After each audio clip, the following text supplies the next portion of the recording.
Hola, mi nombre es Fernando Jesús González Rojas. Soy estudiante de la maestría en Psicología Clínica en la Universidad IEXPRO. Mi asesora es la maestra Adriana Mena Juárez.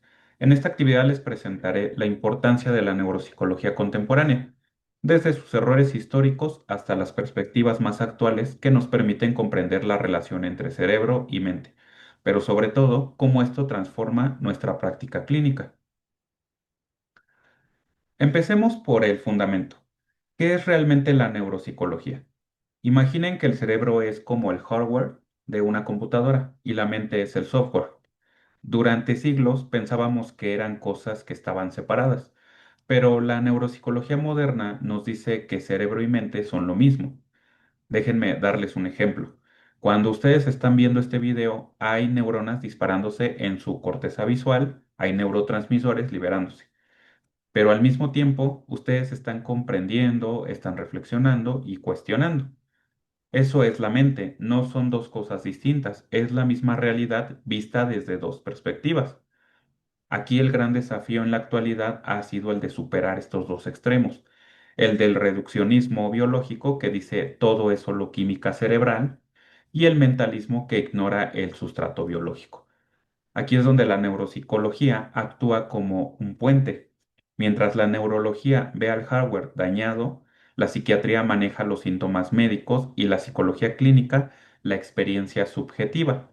Entonces, la neuropsicología une todo esto y gracias a autores como Luria superamos la vieja dicotomía mente-cuerpo al concebir la cognición como un sistema funcional complejo. Ahora, para entender dónde estamos, tenemos que ver de dónde venimos.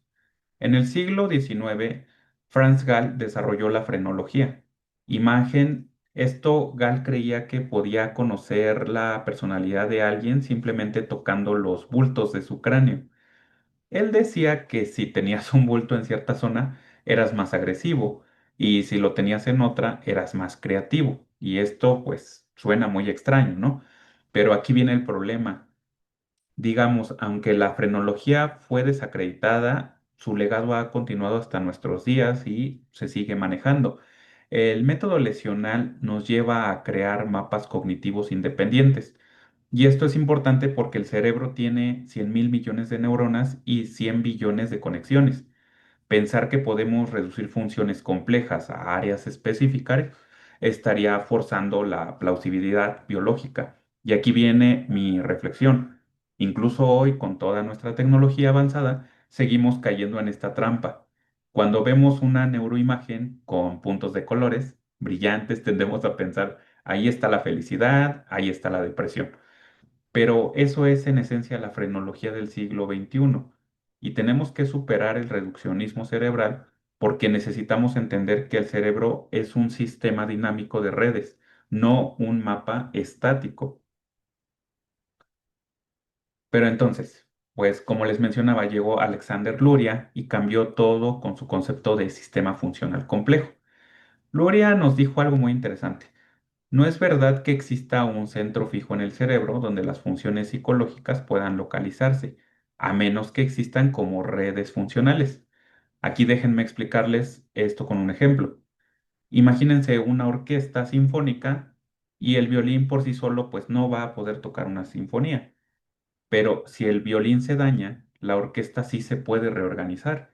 Así es como más o menos funciona el cerebro. Una lesión focalizada no elimina completamente una función psicológica, sino que desorganiza el sistema y el cerebro compensa reorganizando algunos eslabones.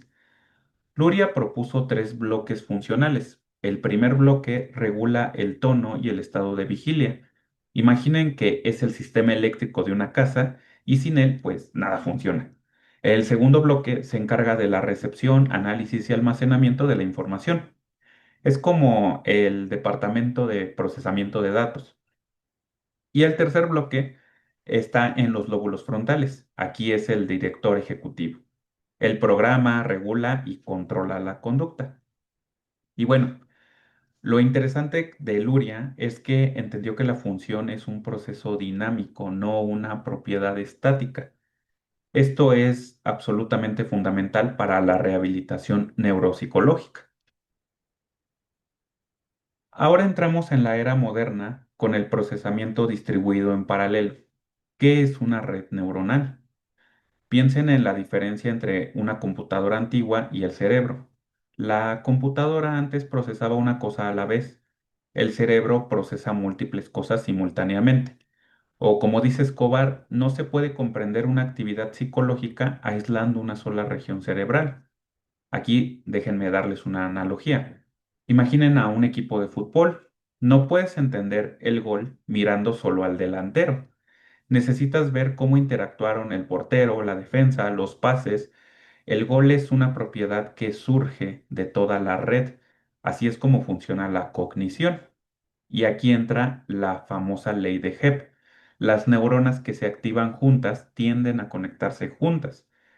Esto tiene implicaciones profundas, pues el aprendizaje no consiste en grabar un archivo en el cerebro, es un reajuste de los pesos de las conexiones sinápticas y la experiencia y el aprendizaje modifican físicamente la fuerza de estas conexiones.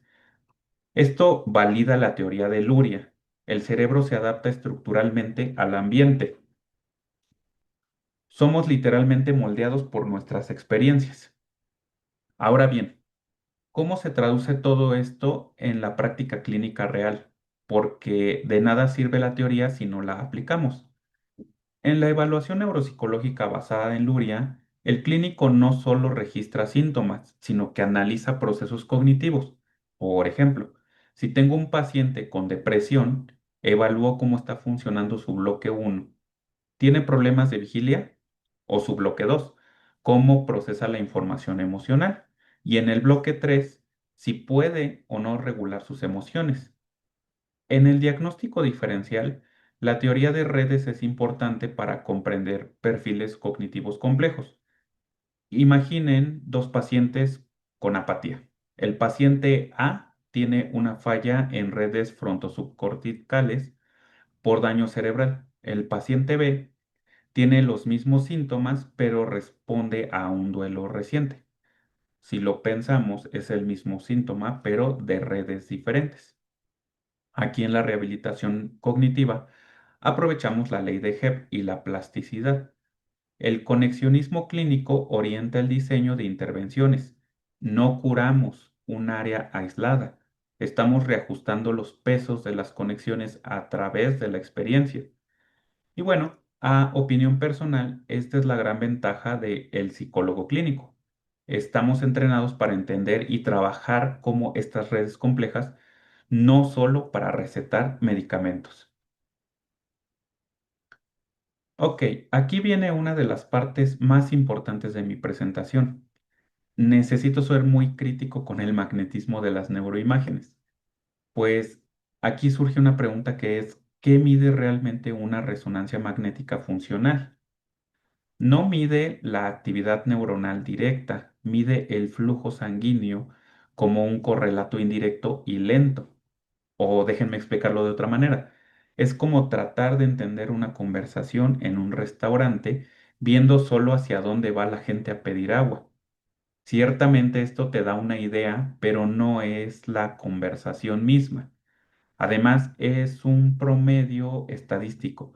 Hay una realidad que permanece oculta tras estas imágenes que se ven. Y aquí viene el concepto más importante que es la falacia mereológica. Es el error categorial de atribuir una parte, el cerebro, propiedades que solo tiene del todo la persona. Es decir, existen riesgos enormes al atribuir funciones psicológicas complejas a regiones aisladas. Cuando decimos mi cerebro está deprimido, estamos cometiendo un grave error, porque no es tu cerebro, eres tú como persona completa quien está deprimido. La plasticidad cerebral demuestra que el cerebro es una variable dependiente del contexto y de la experiencia. No es el cerebro el que te hace ser quien eres tú con tu cultura quien moldea tu cerebro. Esta es mi crítica al cerebrocentrismo contemporáneo. Ahora voy a compartir a mi opinión personal como futuro psicólogo clínico sobre el DSM-5. El problema de los manuales categoriales es que crean la ilusión de que son entidades diferenciadas, cuando los trastornos mentales suelen presentarse de forma dimensional. Déjenme explicar esto con un ejemplo. Imaginen tres pacientes diagnosticados con depresión mayor o trastorno de depresión mayor.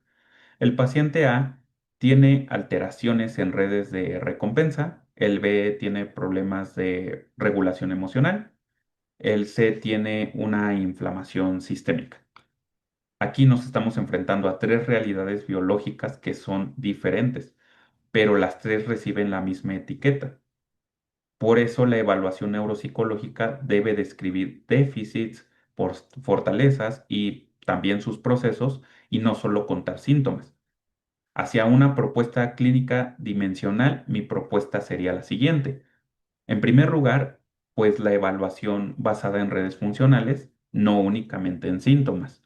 Lo siguiente sería la importancia de la validez ecológica, es decir, predecir la repercusión real en la vida diaria del paciente. Lo siguiente sería los pronósticos individualizados para diseñar esta rehabilitación que sea a medida. Y por último, la integración de factores biológicos, psicológicos, sociales y culturales. Y bueno, como psicólogos clínicos, tenemos la responsabilidad ética de no reducir a las personas a etiquetas. Cada paciente es una red única, es un contexto único y por supuesto es una historia única. Ok, para cerrar, quiero sintetizar los puntos más importantes de este recorrido. Primero, hemos evolucionado de las áreas aisladas a las redes funcionales. En segundo lugar, la plasticidad cerebral es la evidencia, pues, fundamental. No es el cerebro el que determina tu vida, es tu vida la que moldea a tu cerebro. Tercero, existe un riesgo persistente de una nueva frenología.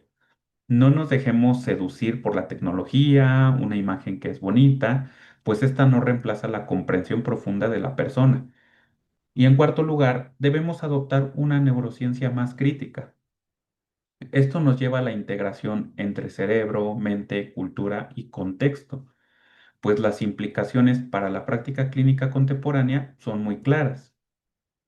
Nuestro compromiso es con la persona completa. Debemos integrar el conocimiento neurocientífico más avanzado con la comprensión profunda del contexto y la experiencia subjetiva de cada paciente. Solo así haremos una psicología clínica que sea verdaderamente científica, ética y, por supuesto, humana.